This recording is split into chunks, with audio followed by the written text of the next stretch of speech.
human body is the most intelligent system in the whole planet Earth. The amount of work which is happening inside, if you see, it is equivalent to the amount of work which is happening in the cosmos. That's why they say macrocosm and microcosm. Macrocosm is this universe. Microcosm is this body. Brahmanda and Pindanda. In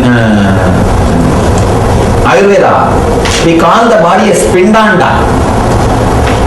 Pindanda means the universe in miniature form. It is not just the body. It is the universe in miniature form. This universe in the miniature form. So please understand, we are going to work on the microcosm, which is intelligence. First thing we need to understand, we need to realize your body is intelligence. It is not dead as you think. It is not just biomechanism as you believe. It is living intelligence. It responds to your thoughts. It responds to your thoughts. A simple experiment. If you close your eyes and remember your enemy. Enemy means person who gave you money and asking back. To whom you gave money who is not giving back. Just remember that person. Within 2-3 minutes the BP will increase. BP will increase. And the pulse rate will change. Your whole temperature will be different. Means what? Your body responds to your thoughts. Your body responds to your thoughts. Same day, any scene or coding which awakens fantasy, immediately the body temperature is different. Immediately your body is different. Please be very clear. Your body responds to your thoughts. If you are frightened, if you are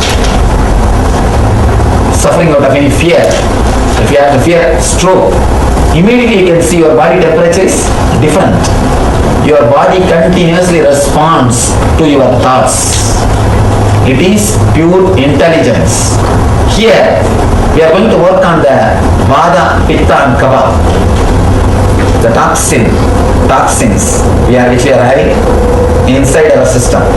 And one more request again I tell you, if you want to experience meditation or if you want to experience the spirituality of God, do NSP or Atma Spurana, Healers Initiation, those programs. Here, purely health and ask only questions related to health. You can put any questions related to your health, or if you want to ask for healing, ask for healing. Let's work only on body. First thing, now we are going to work on removing the toxins from the body. It's a meditation. I cannot call this as a meditation. I can say it's a kriya, because the word meditation has got a different meaning. These are all kriyas to awaken the energies of your body, to clean the body. I can say it's one of the important kriya from Ayurveda system. It's a 30 minutes kriya. First thing, of course, if you are done this training, you might have done it. It's related to the bioenergy. First thing, you will continuously shake the whole body. First 10 minutes. Second 10 minutes. Of course, it's very funny. If you have done our LBP, you know the Manipura meditation, catharsis. Here again I am using the catharsis to clear the pitta. See, there are all the three energies. All three energies will be balanced by these three steps. First 10 minutes, I wanted you to completely shake the body. If you have you seen the Parkinson's people? How they shiver? Like that, now consciously shake. If you don't do consciously, body will start doing after some time. Because so much of toxins added.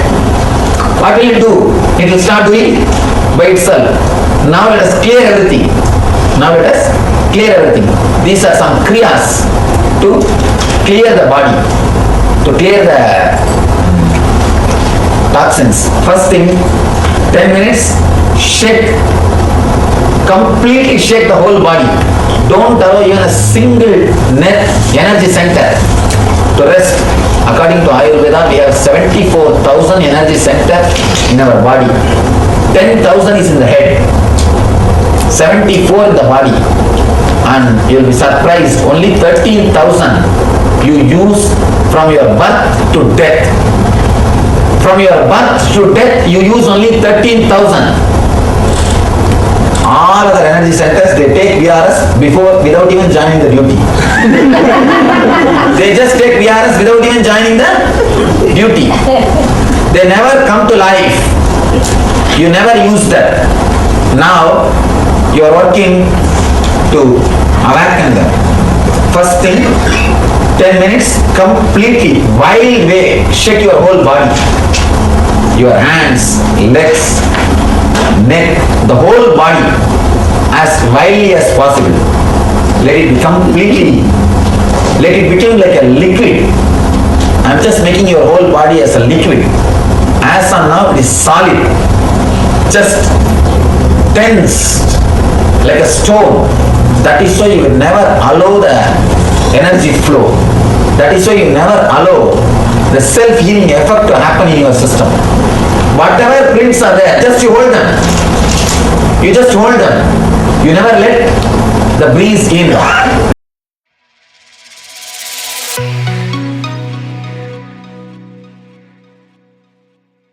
Let me tell you the exact science. Please understand. See, the other day I was seeing a hologram. Maybe it's a some 2-inch by 2-inch size. On the pyramid, one dolphin is jumping. That is a hologram. So if you cut smaller, whatever size of piece you make it out of it, the full hologram is there as it is. Can you understand what I am saying? See, 2-inch by 2-inch. If you cut as a 4-piece, the full hologram is there. If you cut as 8-piece, the full hologram is there. If you cut as 100-piece, the full hologram is there. Just like that, Master's body is cosmos. The macrocosm in microcosm in its full form is Master's body. That is why the initiation is possible. Anything happens in this system, just one line, anything released in this system can just happen in the other systems. Just happen in the other systems. One understand? The Master's body is like a smallest possible hologram of the cosmos. Even then, even if you cut it as the smallest possible, the whole is there as it is. That is why Krishna in that small body, in that small mouth, able to show the whole cosmos to Yasoda. He just opened the mouth and Yasoda saw the whole cosmos. That is why just in that small 6 feet frame, Krishna was able to show the whole cosmos to Arjuna. Arjuna was not hypnotized. Don't think that fellow is such a dull-headed, he can never be hypnotized. No. You live around such a charismatic person like Arjuna, like Krishna, and go on questioning him for 18 chapter. I cannot conceive the dumbness of Arjuna. I only can justify it as, oh, he did it for the sake of us. It is only justification. I cannot handle Arjuna. I am telling you very clearly. See, it is almost like much more than 10 inner awakening in the war field. What I do in 10 inner awakening, this poor fellow Krishna has to do in war field. It doesn't have mic, doesn't have a setting, silent atmosphere, doesn't have the ambience, and all the fellows other side are waiting. And he has to give all the theories and theology and philosophy and whatnot, and has to show the whole Vishwarupa. Vishwarupa is the initiation. And after the initiation, this fellow is asking, how do I attain surrender? I would have said, just get lost. Krishna with so much patience, unimaginable patience, he handled it. unimaginable passions, the Krishna's passions. Anyhow, understand, master's body is the smallest bit of the cosmos. That is why when he releases something, it happens in you. But there are many bodies, I can say many bodies was not prepared with samana. Those bodies are only not able to, I saw many of the ashramites came and reported to me. Swamiji, physiologically my body levitated or I don't know, but psychologically I saw already that I am feeling, I was lifted, so light. How many of you had that experience? Psychologically you are up. Great. So even for you guys I can say the samana was not damaged samana. See, if physically your body is up, you have a perfectly healed samana. Samana is the air process which is responsible for spreading the air all over the body. Physically, if you are levitated, you have a healed samana. If you are only psychological levitation, you don't have any wound in samana. But if you have neither psychological nor physical levitation happen, means your samana needs to be balanced now, needs to be healed.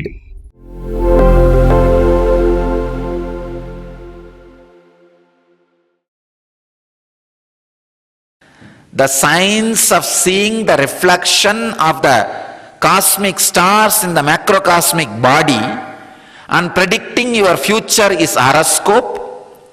The science of altering the reflection of the microcosmic stars in the macrocosm and making that in tune with what you want in your life is the science of giving boon, kalpataru.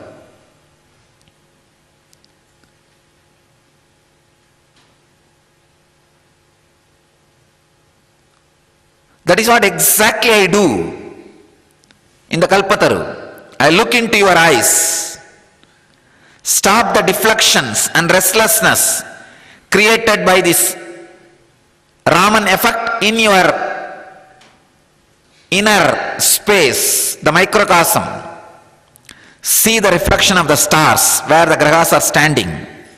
Then I ask you, what do you want? The moment you say, what do you want? I say, all right, tadastu, so it be. All the grahas suddenly alter themselves and change. Now as Krishna wanted, the moment Krishna wanted, Amavasya happened. The moment these things are wanted, all right, let him have it. Immediately the grahas alter and stand as you requested or what you wanted. Then simply that happens in your life.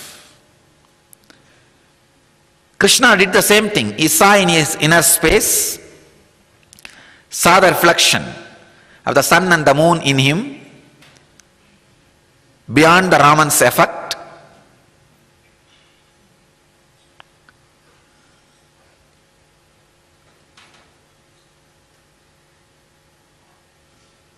And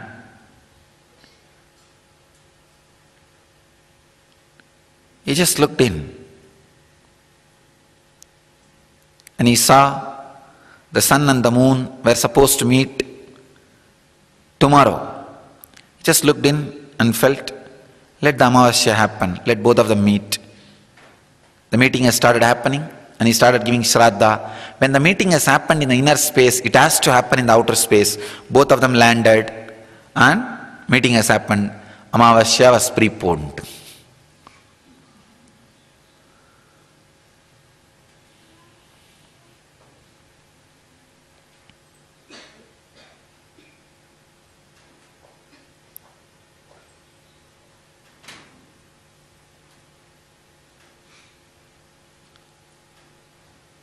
The Raman's effect in the outer world also happens in the inner world by the constant deflection of your thoughts. In the outer world, Raman's effect creates the blue light, blue color. The inner world effect of that same thing creates a black light.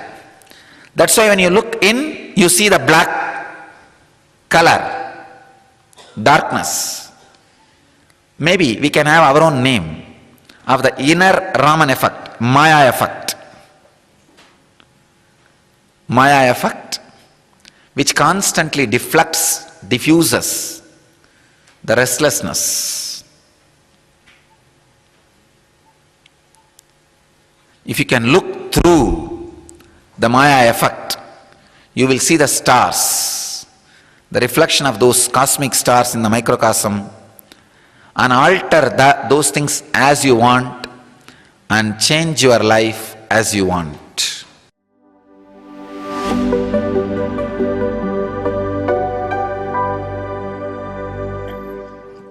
We are all in the breathing space of Shiva, Mahadeva. We are in the land of Mahadeva, Shiva, to experience him, to experience Shiva. Please understand, the word Shiva in Sanskrit means causeless auspiciousness, the reasonless auspiciousness, which is the source behind the existence, which is the force behind the existence.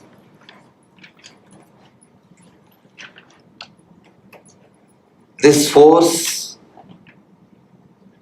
assumed human form also and moved in the planet Earth.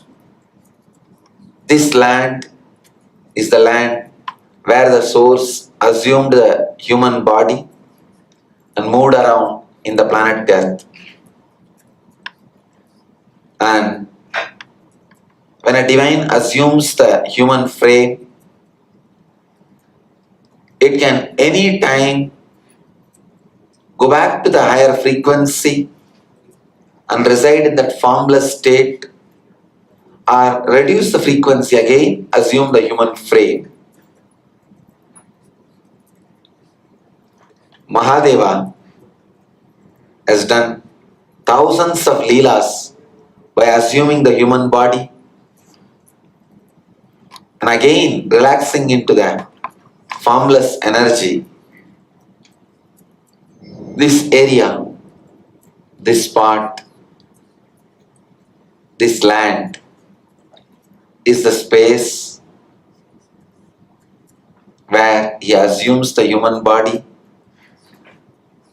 performs the extraordinary miracles, and again relaxes into the formless energy. Force becoming form, form again becoming force, happens in this very land, Kailasha.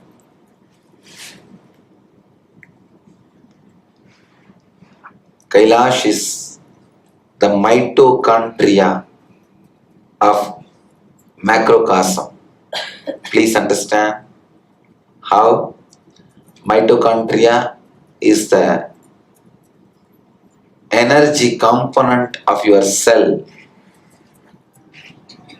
which is responsible for life in microcosm, your human body, human frame. Kailash is the mitochondria for the macrocosm, the whole cosmos. Kailash is the spiritual center of the whole universe. From the time immemorial, all the great masters visited this Kailash. Many of them left their body in Kailash. I can say Kailash is more than 100,000 enlightened masters Jiva Samadhi. Means the living tomb of at least 100,000 enlightened masters. From Buddha to Adi Shankara, all masters visited here. Adi Shankara also came to Kailash. Only during that time he established the Agamic Vedic way of worship in Kathmandu Pasupatinath temple. Adi Shankara has a unique way of uniting the country. He brought the priests from Karnataka and established them in Pasupatinath temple. Even today, the priests from Karnataka Brahmins do puja in Pasupatinath temple. And North Indian Brahmins do puja in Rameshwaram temple. Kerala priests do puja in Kedarnath.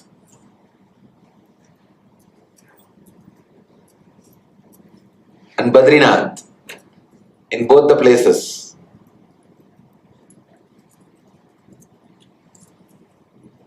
Adi Shankara has a unique way of uniting the country.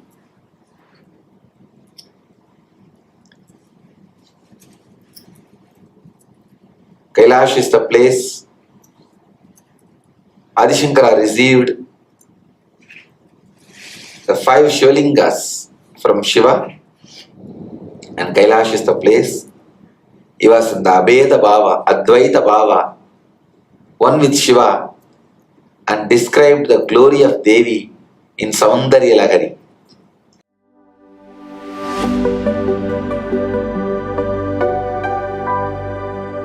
Fourth verse in Isavasya Upanishad. Please recite along with me.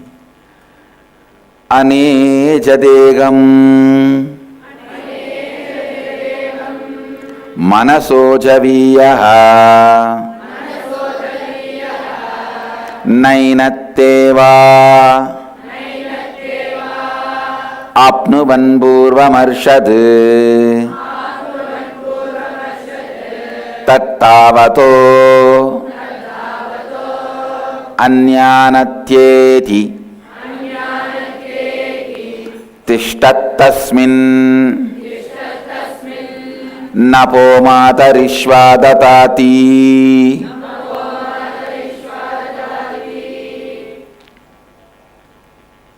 Last few days we worked on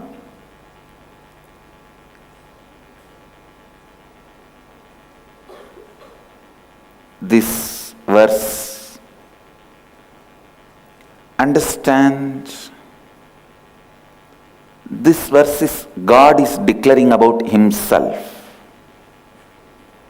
He is giving introduction about himself.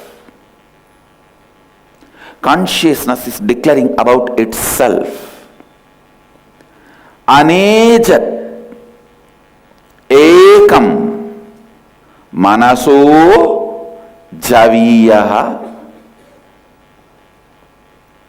Just consciousness is declaring about itself. What I am. Understand?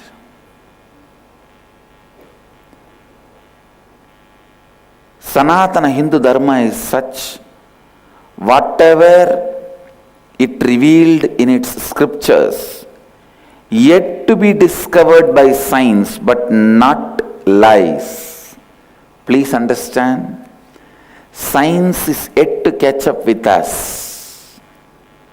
But just because science has not yet caught up with us, does not mean what is presented is lie. Just the other day I was reading in the internet, they have discovered billions of times bigger black hole than the sun. They have discovered a black hole in the cosmos which is billions of times bigger than the existing sun. Andanda Kodi Brahmandam. Much, much, much before. Thousands of years before, we have described cosmology so beautifully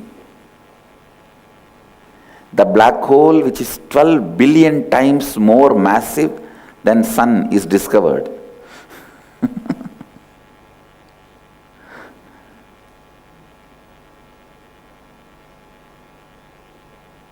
Understand?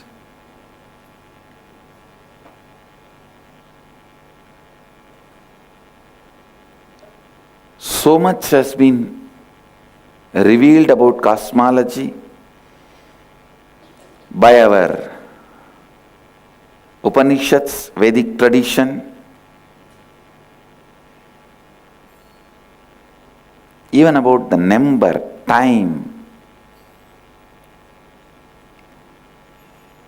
When we are reading, we saw Kamikagama describes trillions.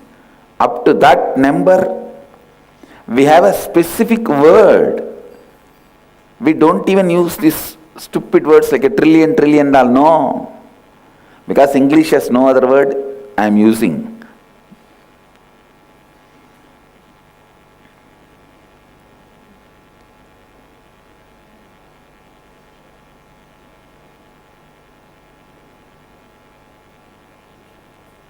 $100 million trillion is parartha. We have a word for all that.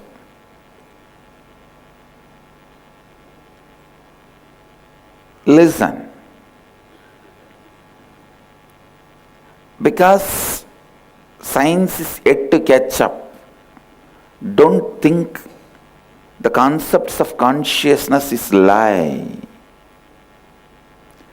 Don't be waiting stupidly. Let the science prove, then I'll start following up. Then you waste your life. See, thousands of things we declared, science has caught up with it. Just with this pramana, with this clarity, understand the other few thousands of things which we declared also, science will catch up slowly. Understand? Slowly.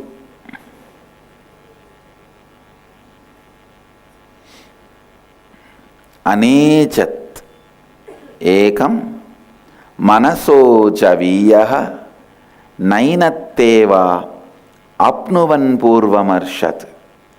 This is the declaration by consciousness about itself. The superconsciousness is declaring about its existence, about what it is. Not only we have revealed so much about the cosmology, the impact of the cosmology on your everyday life. Please understand. No other tradition has such precise knowledge of today should we travel to the villages in the south side or north side based on today where the Rahu is there or Ketu is there or Saturn is there and Chandra is there. Even the day-to-day decisions, the Pindandas, mere simple actions also are decided by the Brahmanda's existence and aligning with it. Yesterday one devotee came and asked me, I want to stay in the house itself and volunteer. First thing I asked, what's your nakshatra? And I said, no, wait till Guru Purnima. Such a simple decision. Whether you want to be in this ashrama or in the house, such a simple decision. I look at the reason. Is there any reason from cosmology? If it is only an individual involved, the cosmic alignment is supporting that individual's decision, then I'll say Tathastu, do it, blessings. When it is not aligned with the cosmology, wait a little bit. even such a small decisions, we look up. See the alignment with the cosmology, alignment with the cosmos.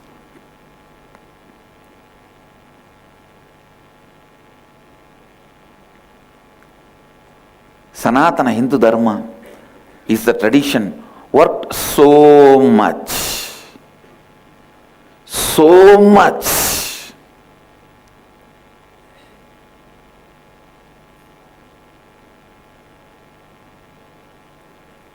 about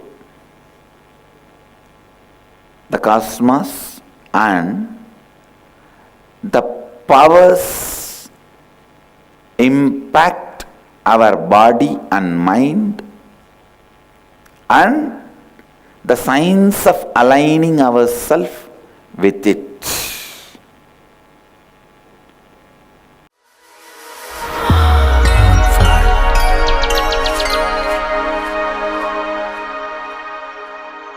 Spiritual growth means your ability to experience consciousness, your expertise in experiencing consciousness. Your expertise in experiencing enlightenment is spirituality, nothing else. The subtle mind with tremendous awareness, the whole blood flowing into the brain, what your brain can catch as the experience of consciousness, subtlety of that experience, your expertise in catching the experience of enlightenment, pure consciousness, that defines how much you have grown spiritually. Understand, your spiritual growth is not defined by whether you have become brahmachari or a swami or a kotari or a tanedar or a mahant. No. It is defined how much you can catch the experience of consciousness, your expertise, the ability of your brain's power, ability of your brain's expertise, the subtle grooves of your brains, its ability and expertise to catch the experience of consciousness. The experience of consciousness, that makes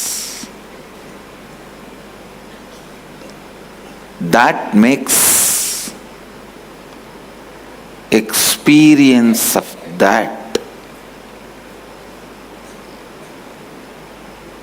that makes you spiritual. I tell you, all spiritual practices are just to develop that subtle brain grooves in you to catch the pure consciousness.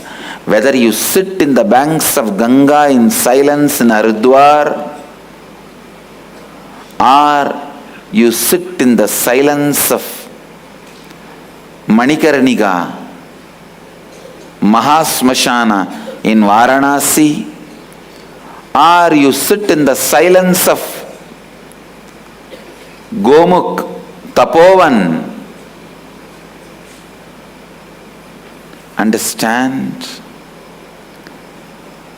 when your brain grooves, the subtle brain grooves,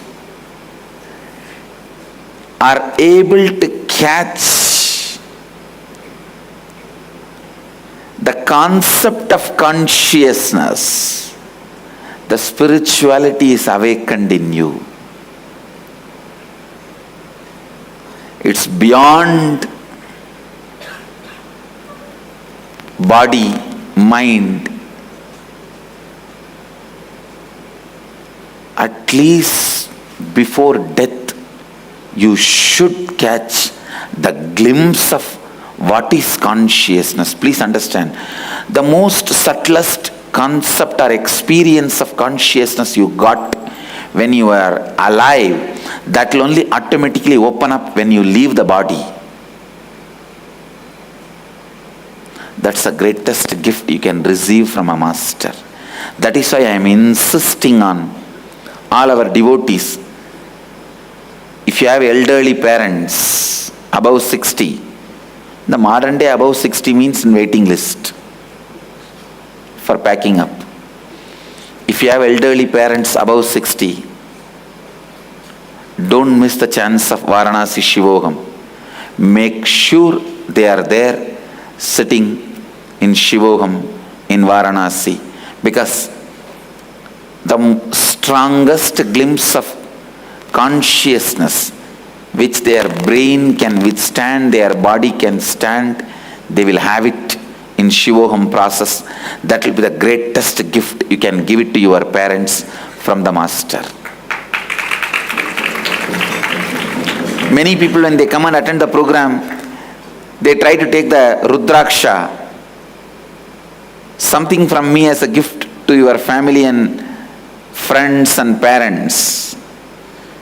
I don't know about others. If you have parents above 60, do not miss. This is your responsibility. See to it they are sitting in Varanasi Shivogam. They catch the glimpse of what their brain can grasp. Understand, once you are above 60, lot of your time should be spent on grasping what is consciousness, the subtlety of the consciousness should be grasped.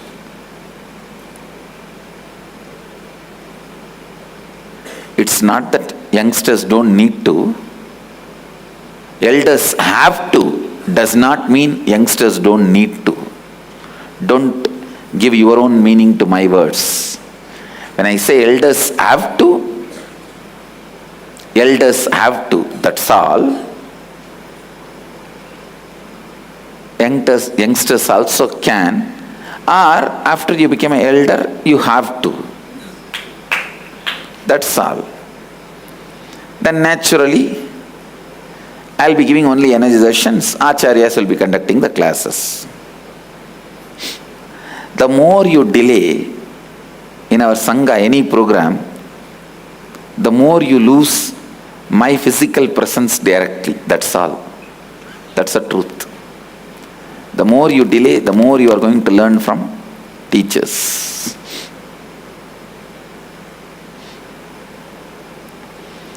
Pure consciousness is all-pervasive. Beyond the coming and going, absolute, radiant and self-effulgent, unembodied, boundaryless, whole, woundless, muscleless, having no incompletion with the body. Consciousness is the ever pure space devoid of the dirt of ignorance.